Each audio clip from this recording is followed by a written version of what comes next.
Date ಇತ್ತು.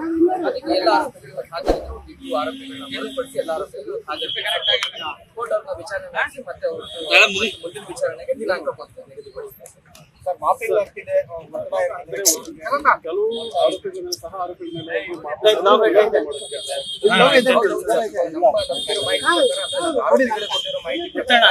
ಒಂದಷ್ಟು ಜನ ಅಂದ್ರೆ ಪೊಲೀಸರು ವಕೀಲರು ಅಂತ ಹೇಳ್ಬೋದು. ಅವ್ರಿಗೆ ನಾವು ನೀವು ಈ ಪ್ರಕರಣದಲ್ಲಿ ಒಂದಷ್ಟು ಜನ ಆರೋಪಿಗಳಿಗೆ ತಂದಿದ್ದೀನಿ. ಅದಕ್ಕೆ ನಾವು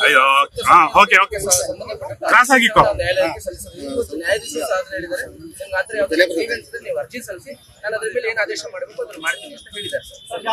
ಆರೋಪಿಗಳ ಮೇಲೆ ಇಲ್ಲ, ನನ್ನ ಅರ್ಜಿನಲ್ಲಿ ನಾನು ಹೇಳ್ತೀನಿ ಸರ್, ಯಾವ್ಯಾವ ಆರೋಪಿಗಳಿಗೆ ಆ ತರ ಮಾಫಿ ಸಾಕ್ಷಿ ಆಗ್ಬೇಕು ಅಂತ ಅವ್ರಿಗೆ ಬೆದರಿಕೆ ಬರ್ತಾ ಇದೆ, ಆಮೇಲೆ ಆದೇಶ ತಿಳಿತಾ ಇದ್ದಾರೆ, ಅದನ್ನ ನನ್ನ ಅರ್ಜಿನಲ್ಲಿ ತಿಳಿಸ್ತೀನಿ.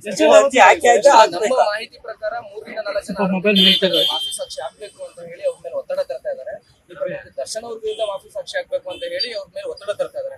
ಅದನ್ನ ನ್ಯಾಯಾಲಯದ ಗಮನಕ್ಕೆ ಇವತ್ತು ತಂದಿದ್ದೀನಿ.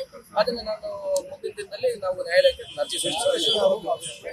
ಆರೋಪಿಗಳನ್ನ ಅರ್ಜಿನಲ್ಲಿ ತೆಗೆದುಕೊಂಡು ಆರೋಪಿಗಳು ಯಾರ್ಯಾರು ಅಂತ ಹೇಳಕ್ಕಾಗಲ್ಲ. ದರ್ಶನದಲ್ಲಿ ಮಾತ್ರ ಮಾಫಿ ಸಾಕ್ಷಿ ಅದು ದರ್ಶನ್ ವಿರುದ್ಧ ನೀವು ಮಾಫಿ ಸಾಕ್ಷಿ ಆಗ್ಬೇಕು ಅಂತ ಒತ್ತಡ ಇರ್ತಾ ಇದ್ದಾರೆ ಸರ್. ಅದು ನನಗೆ ಗೊತ್ತಿಲ್ಲ ಸರ್.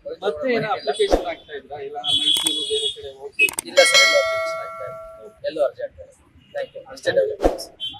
ಲೇಟೆಸ್ಟ್ ಹಾಗೂ ಇಂಟ್ರೆಸ್ಟಿಂಗ್ ಸುದ್ದಿಗಳಿಗಾಗಿ ಬಾಸ್ ಟಿವಿ ಕನ್ನಡ ಚಾನೆಲ್ನ ಸಬ್ಸ್ಕ್ರೈಬ್ ಮಾಡಿ. ಹಾಗೆಯೇ ಬೆಲ್ ಐಕಾನ್ ಪ್ರೆಸ್ ಮಾಡಿ. ಇದರ ಜೊತೆಗೆ ಫೇಸ್ಬುಕ್, ಇನ್ಸ್ಟಾಗ್ರಾಮ್, ಎಕ್ಸ್ನಲ್ಲೂ ಮಿಸ್ ಮಾಡದೆ ಫಾಲೋ ಮಾಡಿ.